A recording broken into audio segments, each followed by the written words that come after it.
You sign on the book for me. Oh, Yes. really? Yeah. You're just Yeah, signing I it. had, yeah, I had this book. Jennifer, Yes, I think that we can start. we can start. Okay. Yeah. Rinpoche, why did you want to organize this conference? Actually, it is inspired by Khyentse Rinpoche.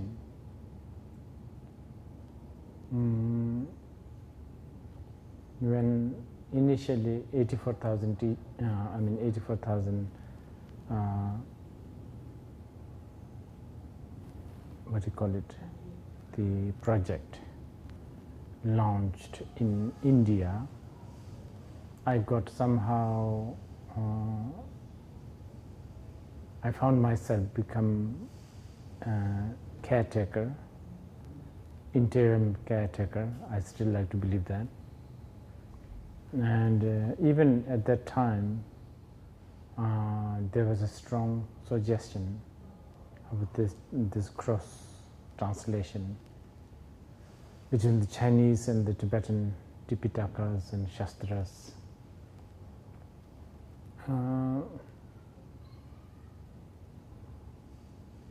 This is, of course, a very big project.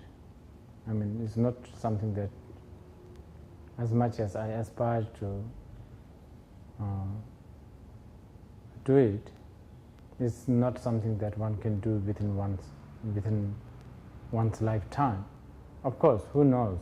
If you think about what great man such as Xuanzang, what he had to go through, and we are talking about just one single man, and he actually walked all the way from China, went to a strange place. There's not, I mean, food, climate, everything is unfamiliar. He probably had to go through all the language training, and we are talking about very, very high-class language such as Sanskrit, and spending like years and years in unfamiliar places. You know, if you think about those things, it's not something that is not achievable. It's something that is achievable. It's just that we 21st century human beings, we lack courage, we lack visions, we lack discipline, and we have become so selfish, and we become so individualistic, and therefore, you know, we have lost vision. Even, I mean, forget about great visions, even to take care of one's own family, we can't really think about the big picture. And this is how we end up not having courage.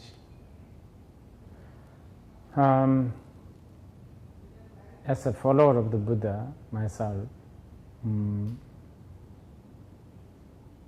I consider myself very fortunate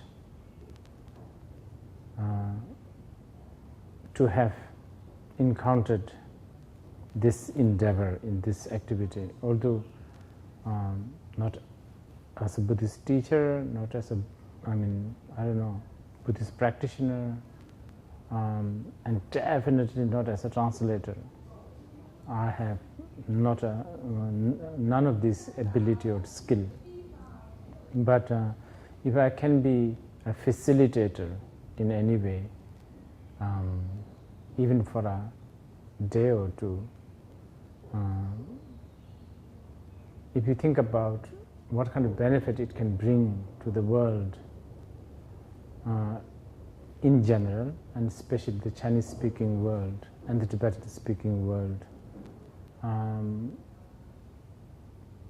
you know, it is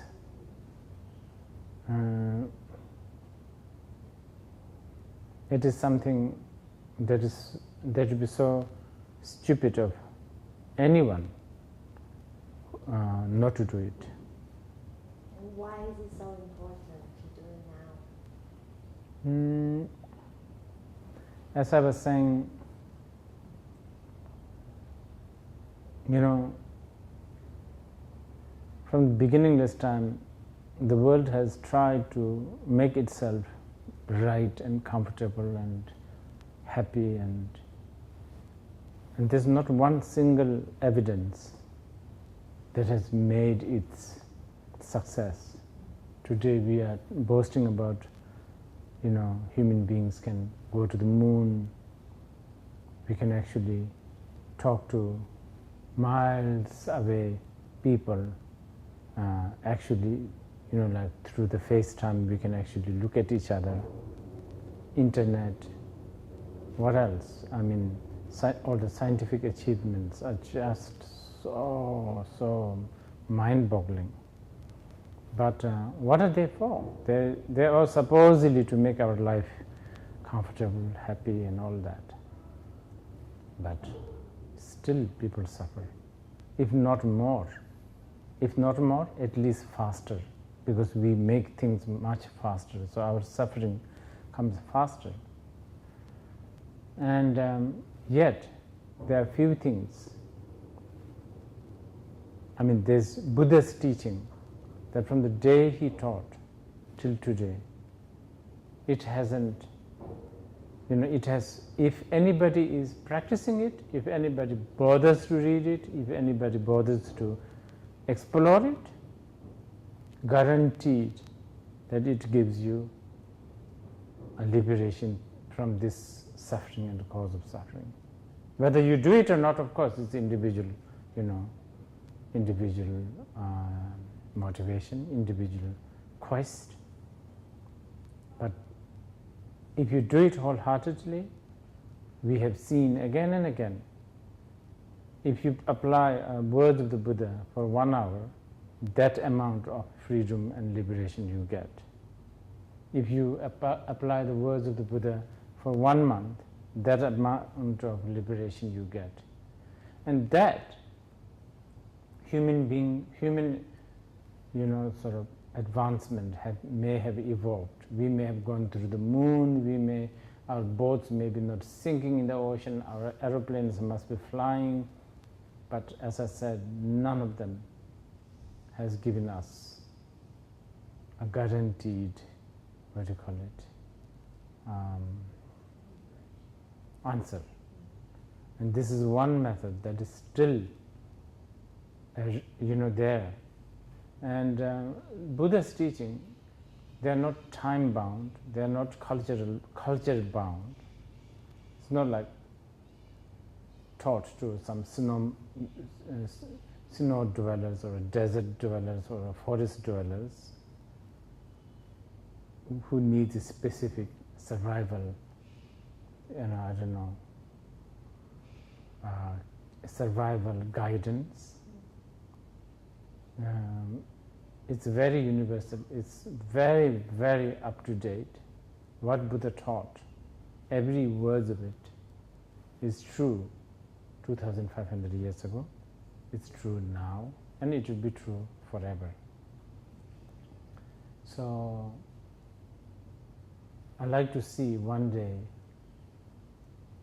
business people, CEOs of big companies, politicians, even army personals who have read, contemplated the Buddha's words of love and compassion, kindness, Buddha's words of dependent arising. Because even if they have intellectually contemplated on that, the effect of it subconsciously will really make a difference in this world.